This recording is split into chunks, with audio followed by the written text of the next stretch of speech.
Hello बच्चों। Welcome to Bio Diary Sajid sir. मेरे इस चैनल पर आप सभी का स्वागत है और चलिए आज हम एक नया टॉपिक स्टार्ट करते हैं। एनसीईआरटी का पेज नंबर 89 निकालिए जिसका टाइटल है 8.4 प्रोकैरियोटिक सेल। जैसा कि मैंने आप लोगों को पुरानी वीडियोस में बताया ही है कि दुनिया में 5 किंगडम है, जिसमें से पहला किंगडम है मोनेरा। मोनेरा के सभी मेंबर्स को बैक्टीरिया कहते हैं। अब बच्चों यहाँ पर मैं फिर से बायोलॉजिकल क्लासिफिकेशन कुछ डेटा आपको बताना चाहूँगा। बैक्टीरिया मेनली दो टाइप के होते हैं, आर्की बैक्टीरिया और यू बैक्टीरिया। आर्की बैक्टीरिया मतलब जो पहले बने, एंशंट वाले बैक्टीरिया, पुराने बैक्टीरिया। यू बैक्टीरिया मतलब मॉडर्न बैक्टीरिया, यानी ट्रू बैक्टीरिया कहते हैं, ये आर्की बैक्टीरिया के बाद में बने। बच्चों फिर यू बैक्टीरिया भी मेनली दो टाइप का होता है। ऐसे बैक्टीरिया जो खुद से खुद का खाना बना सके, ऑटोट्रॉफिक, उसमें भी दो टाइप होती है। Photosynthetic autotrophic bacteria, chemosynthetic autotrophic bacteria. फिर आते हैं हिटेरोट्रॉफिक बैक्टीरिया, मतलब दूसरों से न्यूट्रिशन लेने वाले, जैसे ये यूजुअली ये सबसे ज़्यादा होते हैं। हेटेरोट्रॉफिक बैक्टीरिया सबसे ज़्यादा होते हैं, ये डिकम्पोजर्स होते हैं, नाइट्रोजन फिक्सेशन करते हैं, दूध से दही बना कर देने वाले, हमको बीमारियां देने वाले। ओके। और उसी में फिर एक हमारे किताब में जिसका नाम लिखा हुआ है कि माइकोप्लाज्मा भी जो है वो हिटेरोट्रॉफिक बैक्टीरिया ही है। ऑटोट्रॉफिक में खुद से खुद का खाना बनाने वालों में एक फेमस नाम है साइनोबैक्टीरिया का, जिसे हम दूसरे शब्दों में ब्लू ग्रीन एल्गी भी कहते हैं। बच्चों पेज नंबर 89 की लाइन नंबर सेकंड में एनसीईआरटी ने माइकोप्लाज्मा और पीपीएलओ को अलग अलग रखा। माइकोप्लाज्मा एंड पीपीएलओ ऐसे बोला, बट मैं आपको बता दूं पीपीएलओ या माइकोप्लाज्मा का ही पुराना नाम है। मेरी पुरानी वीडियो देख लेना, उसमें मैंने माइकोप्लाज्मा को पीपीएलओ क्यों कहा जाता है ये बताया था कि जो गाय बैल जैसे कैटल्स होते हैं, इनके जो लंग्स होते हैं, लंग्स के बाहर एक मेम्ब्रेन होती है, प्लूरल मेम्ब्रेन। और अगर इस प्लूरल मेम्ब्रेन में ये माइकोप्लाज्मा जाके उन्हें निमोनिया दे दे, तो इसलिए उसका नाम पड़ा था प्लूरो निमोनिया लाइक ऑर्गेनिज्म। इसका लॉन्ग फॉर्म बड़ा इंपॉर्टेंट है, इसको याद कर लेना, इसके ऊपर प्रश्न आ सकता है। मैंने साइज को लेकर भी बताया था कि इनकी साइज 0.1 से 0.3 माइक्रोन होती है, रेंज होती है, क्योंकि माइकोप्लाज्मा ये किसी एक बैक्टीरिया का नाम नहीं है, ये जीनस है, मतलब इसमें बहुत सारे स्पेशीज आती है। ओके, ये भी याद रख लेना आपने। अब बच्चों जितने भी इस दुनिया में बैक्टीरिया है वो सभी यूनिसेल्युलर होते हैं, मतलब उनके अंदर सिर्फ एक सेल होता है। उनके सेल्स प्रोकैरियोटिक सेल होते हैं, प्रिमिटिव टाइप के होते हैं, और उसका अगर आपको मीनिंग पता नहीं है तो एक लाइन में फिलहाल मैं बता देता हूँ मैं। प्रोकैरियोटिक सेल का मतलब ऐसा सेल जिसमें न्यूक्लियस नहीं होता। वेल डिफाइंड न्यूक्लियस क्या होता है, न्यूक्लियस इनमें क्या होता है, अब्सेंट होता है।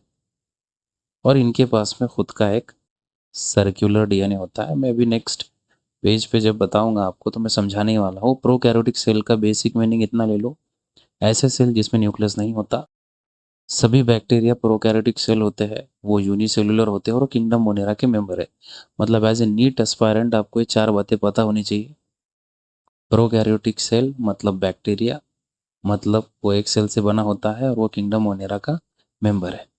अब बच्चों ये नीचे मैंने यहाँ पे बैक्टीरियोलॉजी एक शब्द लिखा है। लॉजी का मतलब होता है पढ़ाई करना, और बैक्टीरिया की पढ़ाई मतलब बैक्टीरिया की स्टडी करना।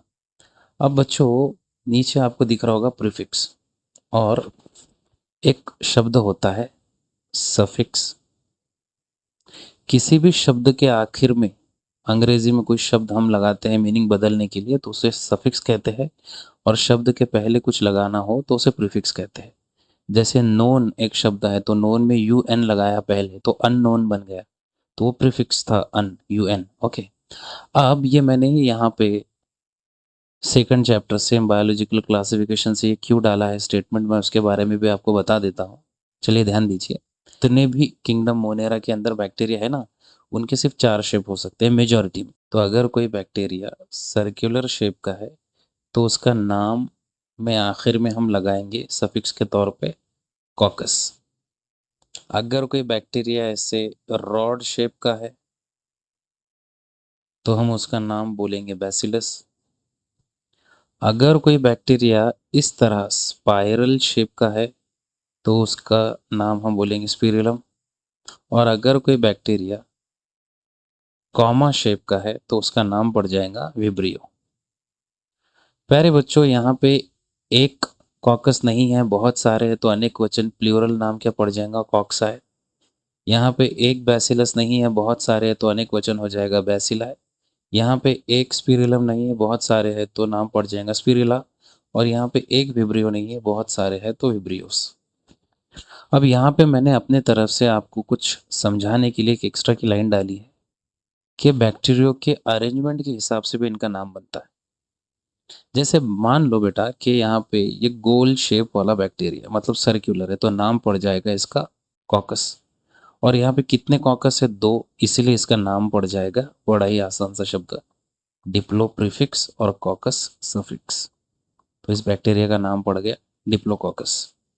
फिर अगर यही सर्कुलर शेप का बैक्टीरिया अगर एक लाइन में बहुत सारे हैं, बहुत सारे स्ट्रेट चेन, तो उसके नाम में पहले हम लगाएंगे स्ट्रेप्टो, तो उसका नाम पड़ जाएगा स्ट्रेप्टोकॉकस।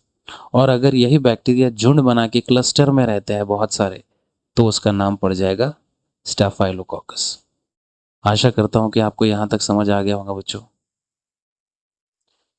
एक और बात मैं आप लोगों को बताना चाहता हूं कि बैक्टीरिया का चाहे शेप कैसा भी हो जाए, कॉकस या फिर बैसिलस या फिर स्पिरिलम या विब्रियो, या उसका फंक्शन कोई भी रहे, पर फंडामेंटली सभी बैक्टीरियो के अंदर जो चीज़ें पाई जानी चाहिए वो सब में सेम होती है।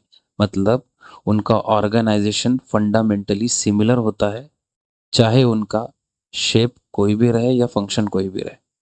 और एक बात मैं आपको बता देता हूँ, ये जो प्रोकैरियोटिक सेल है ना, मतलब ये जितने भी बैक्टीरिया है, इनका डिवीजन का जो स्पीड है, ये जो डिवाइड करते हैं ना, एक से दो, दो से चार, ये बहुत फास्ट होता है यूकैरियोटिक सेल से। In short, prokaryotic cell divide faster than the eukaryotic cell. और उसका कारण ये है क्योंकि प्रोकैरियोटिक सेल यूकैरियोटिक सेल से काफ़ी छोटे होते हैं। स्मॉलर मतलब 10 टाइम्स छोटे होते हैं। कि अगर यूकैरियोटिक सेल 10 to 20 माइक्रोन का अगर है, तो ये 1 to 2 माइक्रोन का भी हम बोल सकते हैं। तो ये काफ़ी छोटे होते हैं, ये सिंपल होते हैं, तो ये काफ़ी फास्ट डिवाइड करते हैं as compared to eukaryotic cell. तो फिर आप पूछेंगे सर ये सेल डिवीजन अगर इनको करना है तो ये किस डिवीजन की मदद से करते हैं? तो ये करते हैं एक टाइप का एसेक्सुअल रिप्रोडक्शन जो होता है बाइनरी फिजन। तो ये बाइनरी फिजन की मदद से डिवाइड करते हैं फास्टर। मैं ये चीज़ें आपको बेटा अभी रफली जितना जो पैराग्राफ में जो चीज़ें समझाने की ज़रूरी है वो मैं बता रहा हूँ। क्योंकि अक्सर करके मैं क्या कर रहा हूँ कि मैं एक एक टॉपिक को बहुत ऐसे डीप में एक्सप्लेन कर रहा हूँ ना, तो वो वीडियो लॉन्ग हो जा रहा है। इसीलिए मैं क्या कर रहा हूँ, अभी फ़िलहाल में जितना ज़रूरी है यहाँ के लिए मैं उतना बता दूंगा, फिर अगले अगले वीडियोज़ में आते रहेगा। चलिए अब प्रोकैरियोटिक सेल या फिर बैक्टीरिया के स्ट्रक्चर की ओर बढ़ते हैं। आपको स्क्रीन पे एक डायग्राम निकाला है मैंने एक रॉड शेप बैक्टीरिया का। सबसे पहले अंदर ये जो वाइट वाली जो मेम्ब्रेन मैंने निकाली है, आपको पता है इसका नाम, ये सेल मेम्ब्रेन है या फिर प्लाज्मा मेम्ब्रेन है। एनसीईआरटी कहती है कि सभी बैक्टीरिया के अंदर सेल मेम्ब्रेन के बाहर एक दीवार होती है जिस दीवार का नाम है सेल वॉल। और ये सेल वॉल एक मटेरियल से बनती है, उस मटेरियल का नाम है पेप्टिडोग्लाइकन। साथ ही साथ एनसीईआरटी ने यह भी कहा है कि दुनिया में सभी बैक्टीरिया के सेल मेम्ब्रेन के बाहर सेल वॉल होती है, सिवाय एक बैक्टीरिया के जिसका नाम है माइकोप्लाज्मा। माइकोप्लाज्मा के पास में सेल वॉल नहीं होती, जिसके कारण वो दुनिया का सबसे छोटा सेल हो जाता है। हालांकि अगर आप बच्चों ध्यान दो पेज नंबर 90 पे, उसके अगले पेज पे एनसीईआरटी ने वायरसेस का जो साइज है वो तो 0.02 माइक्रोन से लेके 0.2 माइक्रोन दिया। सर फिर अगर लॉजिकली सोचा जाए तो वायरसेस तो माइकोप्लाज्मा से भी छोटे हैं, तो फिर माइकोप्लाज्मा को ही सेल स्मॉलेस्ट सेल का किताब या दर्जा क्यों मिला? तो उसका जवाब एकदम सिंपल है। बच्चों अगर आपको जिंदा किसी चीज़ को कहना है तो सेल से बना हुआ रहना चाहिए। और एनसीईआरटी का सेकंड चैप्टर जिसका नाम है बायोलॉजिकल क्लासिफिकेशन, अगर आप वो अच्छे से पढ़ेंगे ना बेटा, तो बायोलॉजिकल क्लासिफिकेशन का जो लास्ट टाइटल है ना, जिसका नाम है viruses, viroids, prions and lichens, page number 19 पे आपको ये लाइन लिखी हुई नजर आएंगे। पेज नंबर 19 अगर आप पढ़ेंगे ना तो उस पर आप ये देखेंगे कि वायरसेस को लेके उस पैसेज में ये लिखा हुआ है कि वायरसेस ट्रूली लिविंग नहीं है, और वो ए सेलुलर है, या फिर वो नॉन सेलुलर है, मतलब वो सेल से ही नहीं बने, वो लिविंग की कैटेगरी में नहीं आते, तो फिर जिंदगी कैटेगरी में आते ही नहीं, तो फिर स्मॉलेस्ट सेल का दर्जा तो फिर सेकंड माइकोप्लाज्मा को ही मिलेगा। तो ये कहीं ना कहीं एक छोटी सी बात थी जो आपको यहाँ पर बताना जरूरी था। यहाँ पर सबसे इम्पोर्टेंट बात जो ध्यान देने जैसी है बेटा, तो इस टाइटल की प्रोकैरियोटिक सेल की अगर आप लास्ट 3 लाइन्स को पढ़ेंगे पेज नंबर 90 पे, तो एनसीईआरटी कहती है कि ये जो सेल मेम्ब्रेन है ना, ये जो सेल मेम्ब्रेन है, इसके पास में एक खास तरीके के स्पेशलाइज्ड, मतलब आप ध्यान दो, ये जो स्ट्रक्चर मैंने निकाला है, ये पहले तो एक तरीके की फोल्ड है जो अंदर की ओर आ रही है, सेल मेम्ब्रेन की अंदर की ओर, तो ये इन फोल्डिंग है सेल मेम्ब्रेन की। एनसीईआरटी ने इसे एक स्पेशलाइज्ड, एक खास स्ट्रक्चर कहा है, स्पेशलाइज्ड स्ट्रक्चर है। एनसीईआरटी ने इसको कैरेक्टर का नाम दिया है कि कैरेक्टरिस्टिक फीचर है, कैरेक्टरिस्टिक फीचर है ये प्रोकैरियोटिक सेल या बैक्टीरिया का। इन शॉर्ट ध्यान से सुनो, सेल मेम्ब्रेन, बैक्टीरिया की ये जो सेल मेम्ब्रेन है ना, ये अंदर की ओर फोल्ड होकर एक स्ट्रक्चर बनाती है जिस स्ट्रक्चर का नाम है मिजोजोम। इसका फंक्शन हम अगले वीडियोस में पढ़ने ही वाले हैं।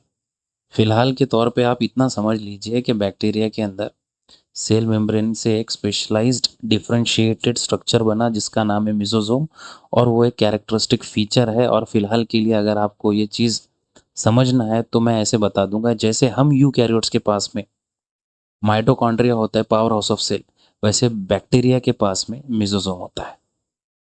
फिर वही नॉर्मल सी बातें कि सेल मेम्ब्रेन के अंदर ये जो स्ट्रक्चर है, इस स्ट्रक्चर को हम क्या कहते हैं, सेल के अंदर की सभी जगह को क्या कहते हैं, साइटोप्लाज्म, जो एक सेमी फ्लूइड मैट्रिक्स है। और सेल को लिविंग रखने वाली जगह कौन सी होती है, साइटोप्लाज्म, ये भी हम पढ़ चुके हैं।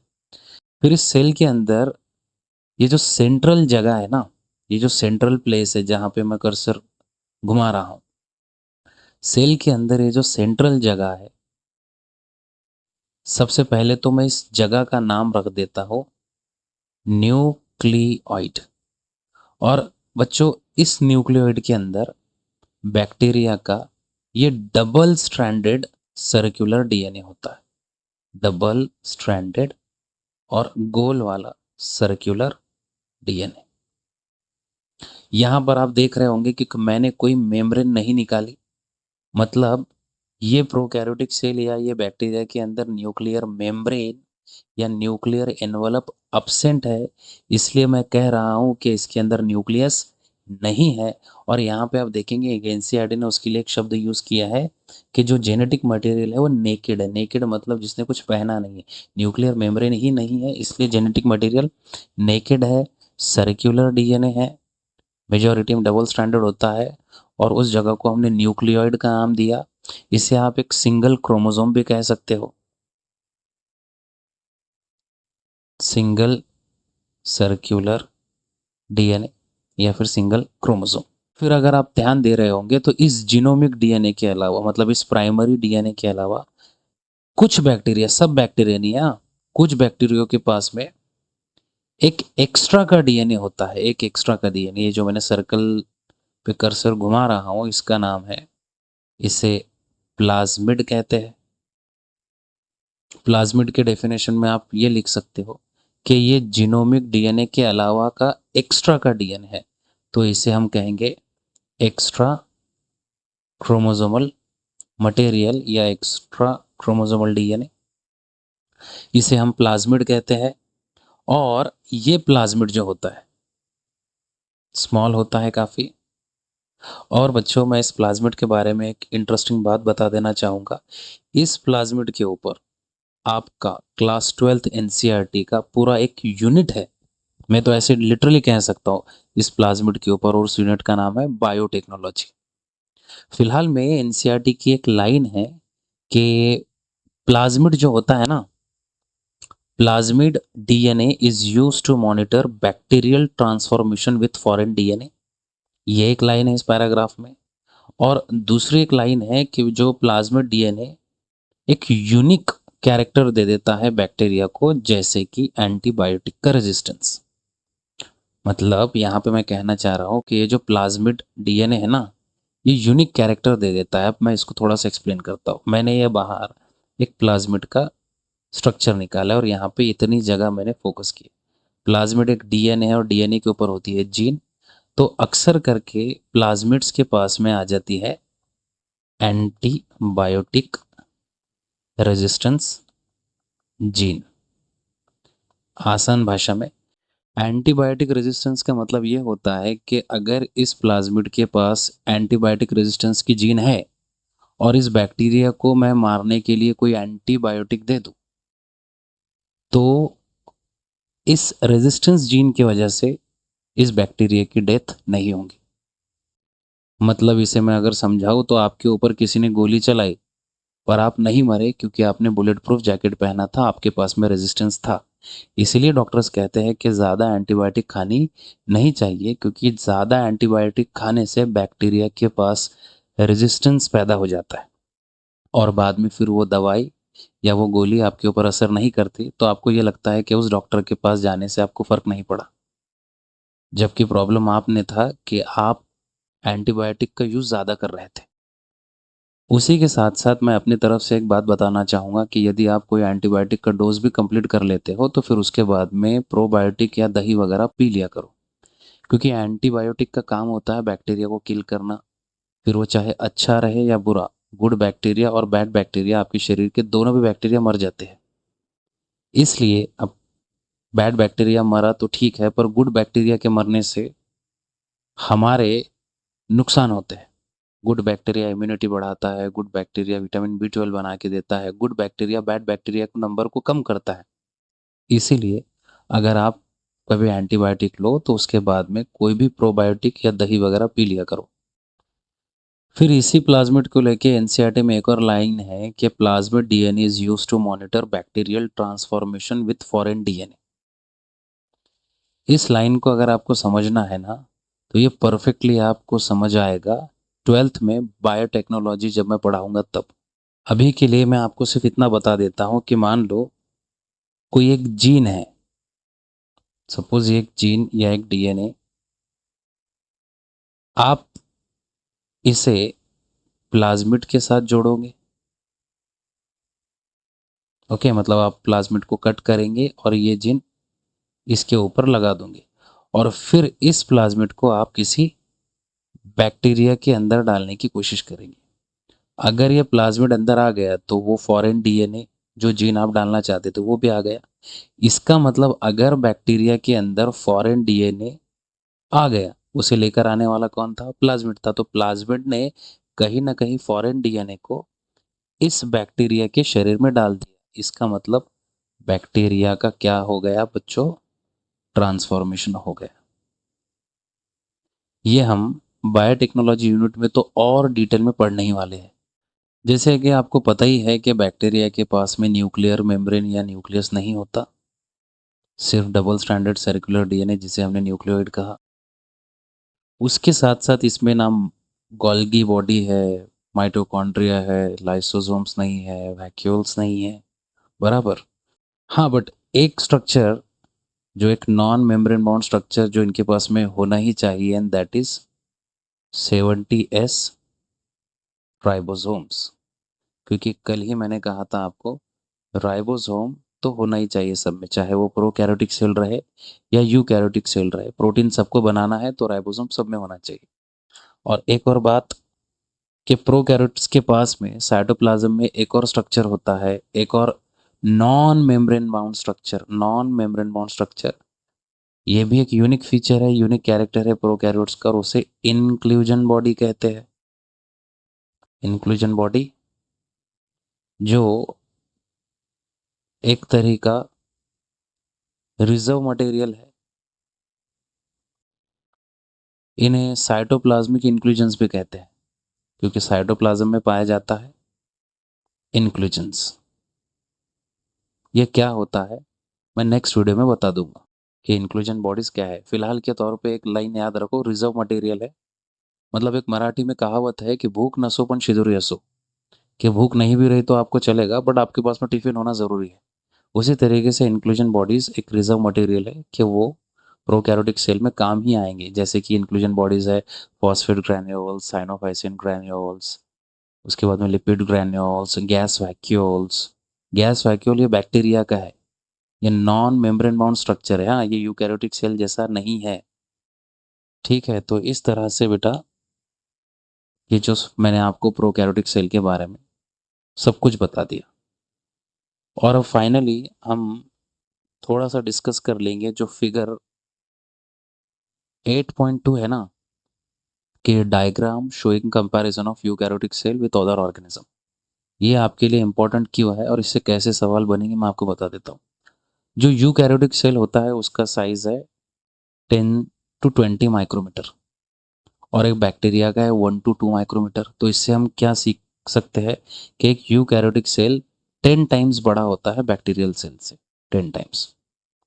फिर अगर आप यहाँ पे देखोगे कि पीपीएलओ या जो माइकोप्लाज्म है उसका साइज 0.1 माइक्रोन दिया है, और यूकैरियोटिक सेल 10 to 20 है, तो कहीं ना कहीं 100 टाइम्स यूकैरियोटिक सेल बड़ा है पीपीएलओ से।